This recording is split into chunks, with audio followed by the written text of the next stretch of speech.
Howdy guys, Attorney Walter Hnot. So we're going to be going through basically what are some of the best things that you can hear for Social Security, Supplemental Security Income news going into essentially 2023. Now, with that said, some of these things you're going to value more than other details. So if my voice sounds really bad, I was not even able to move yesterday. I've been super sick. I'm not taking any calls at the law firm. Back office is handling all of them at Disability Resolution PA. As you know, I'm the most viewed and subscribed to disability attorney in America through YouTube. And I think, the most 5-star reviews as a sole practitioner. With that said, let's get right to specifically what is the best news that you could receive if you're on SSI benefits or basically, trying to get onto it in 2023. Now, I started this list all the way back to number 15, and then we'll go and get closer to number 1. Number 15 is easy. Howdy, guys, and I'm sorry I haven't seen you in a while. Howdy, howdy. I've just been super sick, and that's why my voice sounds so screwed up. Number 15, your family is coming to visit you or is flying you to them for the holidays. So this is the lowest out of the 15. This is the bottom of the barrel. Now, with that said, if somebody were to go ahead and receive notification from their family members that they're going to be flown to them, that would be a huge thing for an SSI person because most people want to reconnect with their family but don't have the money to do the traveling or buy the food while they're there. Even if there are living accommodations, for the most part, we're taken care of. Number 14, a politician who intended to restrict SSI benefits even more has dropped out of the race to win because evidence involving underdealings came to light. I put underdealings, you could put whatever you want to put in there, but basically the politician had to withdraw because of shady dealings, and that politician intended to hurt supplemental security income. Number 13, your food stamps have been raised to the maximum amount for a short time due to an emergency situation that doesn't affect you. So that's a big thing because a lot of people that go onto SSI, most of them, basically have their food stamps drastically reduced, which is a terrible thing. I completely am against it. There's so many things I want to fix. With the law firm and representing so many claimants, I never really get a chance to do it. I never get a chance to finish the bill I've already written to go ahead and do these things. So it's frustrating for me. Number 12, a recall on a car part that has been broken that was important to you being able to drive your vehicle and will be replaced for free by the manufacturer. So many people don't realize, for SSI people, how incredibly important it is, how ridiculously important it is to have their freedom. Their freedom is their car, and when a part on that car breaks, they are demoralized. So this I put up all the way at number 12. Could be lower, could be higher. You guys let me know in the comment section.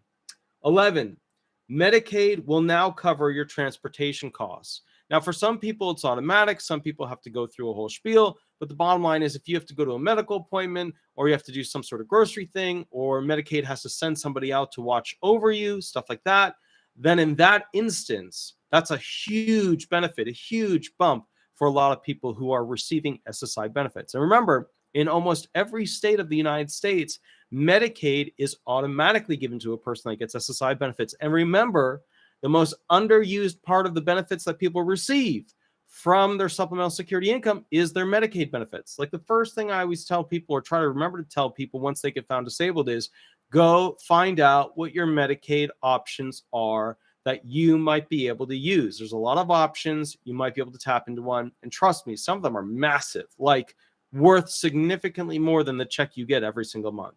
All right, next one. Number 10. So now we're getting to the top 10 here. So we're getting higher and higher on the list. Your housing payment is now restricted to only a percentage of your SSI income. This is a really, really big deal. Here's why. A lot of people that are on SSI that have to live in housing with a traditional owner and they have to rent it from them and things like that. Well, the rent's out of control. This particular White House hasn't done a very good job with sticking that soft landing. In fact, you might say a Boeing or an Airbus or whatever you want to call it is basically crashing, burning, is now just dust on the runway. That's what kind of landing we have when it came to this economy. Now, as a result of that, the SSI people essentially are in this position where they're really not happy because, their rent will go up $100. $200, $300. And some places limit how much it can go up, but even a $25 raise is a massive big deal to an SSI person. So when there's some sort of rent control that won't allow the rent to go above a certain amount, or it's based on the percentage of the benefits that you receive. So let's say it's only allowed to be 40%, 50%, whatever of your SSI benefits for that month. That is a huge deal for that person. Okay. All right. Next one, number 9, your rent was paid by a low income assistance program. This is huge. And a lot of people are starting to realize that there's a lot of these programs out there. But the people who already know about them usually suck up the funds. So this is one of those things where you want to get in early when something happens. Okay. Next one, number 8. Democrats and Republicans come together to fix poverty in America. This would be one of the big, and I put it as number 8 out of the 15. This would be a huge thing because our Democrats and our Republicans are not doing nearly enough to fix the poverty problem in the United States. And what's weird about it is that if you look at poverty in different countries, financially, there are countries that make significantly less money than us, much lower GDP, gross domestic product per year analysis. And yet their homeless and low income live at a much higher level or standard of living than they do in America. And you got to wonder at some point, is this a manufactured poverty or is this just the way it is? Let me tell you something, and let me assure you something. Every standard of living in America is manufactured, including homelessness. All right, next one, 7. Congress is eyeing the budget for space for SSI benefit increases. Now, here's the deal. Remember when Biden was originally talking about becoming president on his pre-White House website? He made a lot of big, hey, I want to fix this.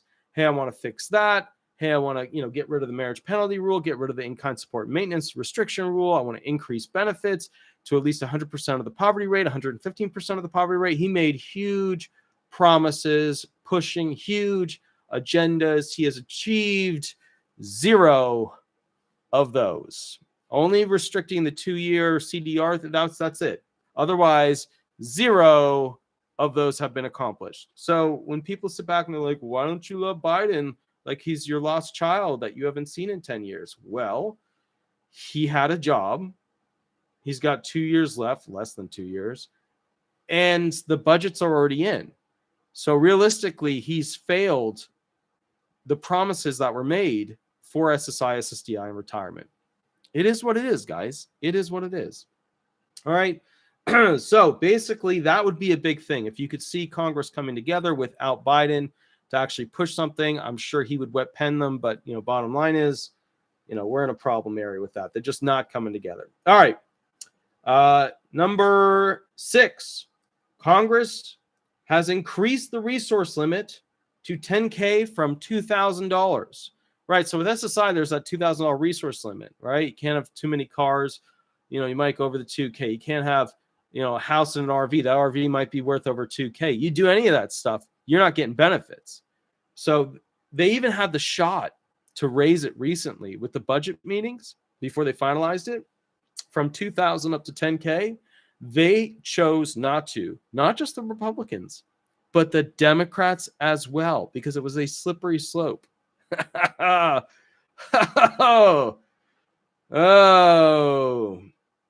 It is amazing how unimportant the American citizen is in the eyes of the American politician. It's kind of weird.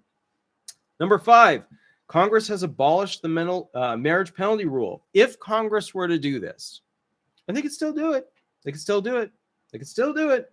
If they were to do this, it would foster the idea of getting people to live together, which usually creates more harmonious, law-abiding citizens, which usually cost the government less money. You know what's weird about that? That $2,000 resource limit and this whole marriage penalty rule, they actually save the government money if you get rid of them. That's crazy, right? They actually save the government money. Number 4. Okay, now we're at 4. Top 4 out of 10 out of 15. Congress, if they were to do this in 2023, abolish the in-kind support and maintenance rule. That's where they take away 1/3 of your benefits if anybody's helping you at all.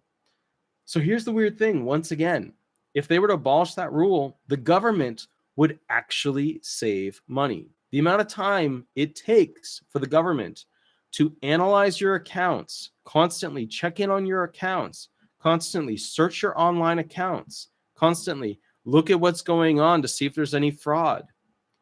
It would actually save them money to abolish these restrictions on SSI recipients. It would actually, once again, let me just make this clear, it would actually save the government money to abolish those rules, right? Okay, so let's see, the 10K to 2,000. So if you were only allowed 2,000, they raised it to 10K, they'd have to do far less searches. It wouldn't be as intrusive. It would just less manpower at the SSA, less women power at the SSA. Next one, marriage penalty rule. Over time, it saves them more because you have basically two people living harmoniously as opposed to two people having to be forced to live apart who want to get married and be on SSI. Not only that, there's a bunch of child benefit rules that the government wouldn't have to pay because now there's a marriage. It just doesn't make sense. It doesn't make sense why they keep restricting the poor to be even poor. It doesn't make sense. If it's a money game, they actually do better by getting rid of these restrictions. All right, so the next one. Now we're in the top three. Top three of the best news you could potentially get in 2023. Some of these things might happen. Some of these things could happen. Some of these things will absolutely not happen. Okay. Number three, Congress has passed an increase in SSI benefits taking place shortly. So let's assume that they actually passed an increase. They won't because it's not in the budget. They might try to do some other little bill passing thing and then incorporate it as a side whatever and then try and pull funds to make it. They might try, but they're not gonna. They're not gonna. If the president were going to do these things, it would happen within the first 2 years of being president. Now it's done, right? The only time you might actually see it thereafter. Wow. Lynn Wilson, thank you for the donation. I really, really appreciate it. $10 donated by Lynn Wilson. That's awesome. Thank you. So basically, when it comes to presidents, the first 2 years of unique legislation, that's where you're going to see it, or the last 6 months of them being in office. And what do I mean by that? In the last 6 months, they've got to convince people to either reelect them or reelect somebody in their party. In this case, Biden wants shot number 2, second term, which means the last 6 months you might be seeing this stuff. Now, if we go back to the midterm elections of 2022, here's what happened. The Democrats came out with statements. Some of them turned out to be disingenuous, in which case they weren't sued, although we might see some suits against them about what the Republicans were saying about what they wanted to do with Social Security benefits. Now, with that said, Republicans don't tend to support Social Security benefits. Wow, we got another donation. Warrior CRPS, thank you for the $10 donation. I really, really appreciate it, guys. That's super awesome. And that's amazing. That's really, really amazing. Thank you. So basically what's happening is the President Biden specifically was going after Rick Scott to say, well, Rick Scott said he was going to reduce / abolish, Social Security benefits, etc.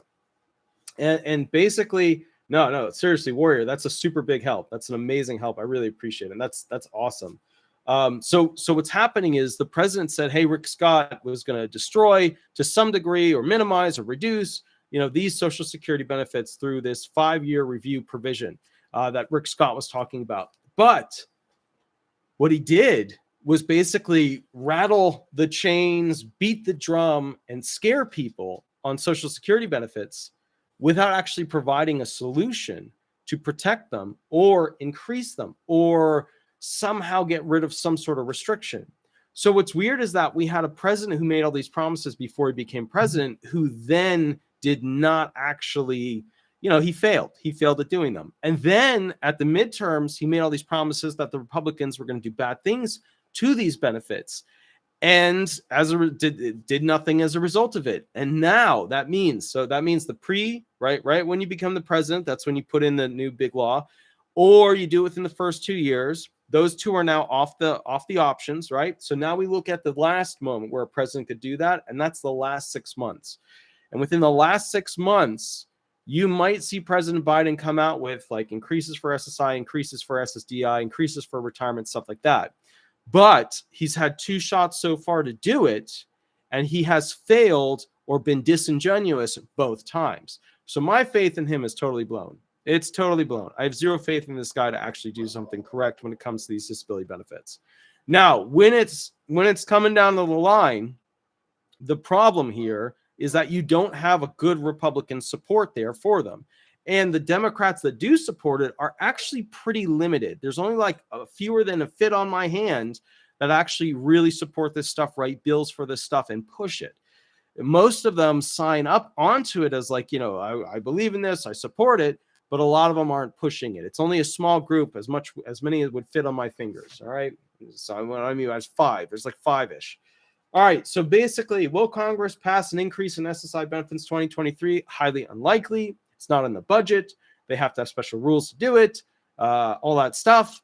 But they might try to pull something in 2024 or, you know, rolling into that with the, you know, last 6 months of this president's term.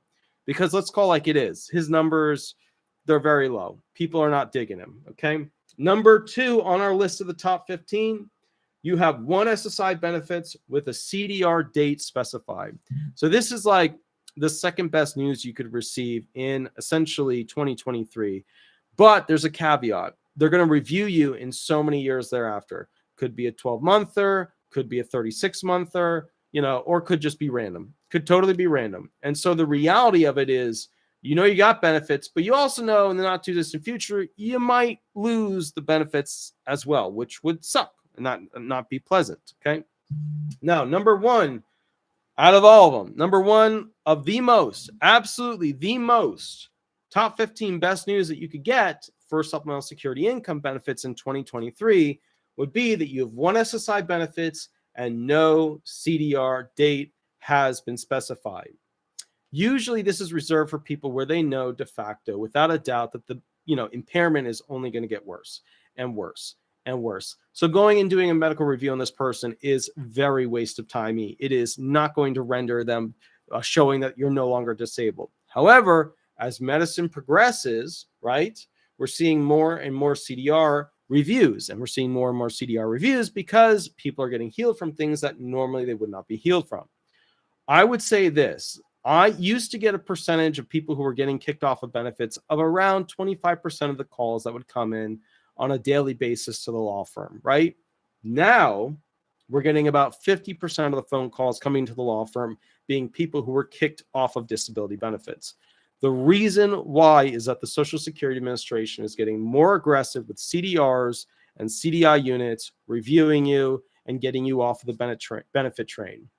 There's 2 main reasons why this is. Number 1, if they can get you off of the benefits, the likelihood of you reapplying and being successful is very low because the standard to be found disabled is much higher now, which means that if you were found disabled back in the day, it's pretty likely that you're not going to be found disabled going forward in time. Now, with that said, I mean, your impairments might be worse, you might meet the new listing level criteria, etc., but a lot of you won't. Now, with that said, the other thing is this. When they adjudicate you, right, in the first go around with the 8-step sequential process and say, well, we're going to see if you're still disabled. When they do that review, they have to use this big 8-step sequential process, and they have to use the old rules of when you were found disabled, right? So if they're going through this and they kick you off of it, they don't have to pay you, and they've saved themselves a lot of money. And then on top of that, part 2, which I should have brought up first, but part 2 is then if you try to go back on, like if you don't appeal it and you just reapply, it's all new rules. You don't get to use the old rules from back in the day. So that's the trick there. If they get you off the benefits, you're very unlikely to be brought back onto those benefits, right? Because your impairments, even if they're severe in the old rules, they may not be severe in the new rules. Or the way the culture, the way they adjudicate it might be more severe against that type of impairment. Remember, some of these impairments for disability benefits, some of them are very specific as to what you need. They're very, very specific as to what you need. Like the physical impairments, they know what kind of imaging they're looking for. They know what kind of like FEV numbers they're looking for, stuff like that. However, the mental impairments, very broad categories, very broad categories. It's very tough to pinpoint exactly what you could say definitively is severe enough in that little gray room area. All right, guys. Now, I have 2 more videos. I'm about to lose my voice. I'm going to take a little break. I've been sick for the past 4 days, which means my whole Christmas was wiped out. That's okay. I will catch you a little bit later. I will be back in about 5 minutes. Just give me a 5-minute break and we'll go from there. Thanks so much, guys. I'll catch you later. Bye-bye, guys. Bye-bye.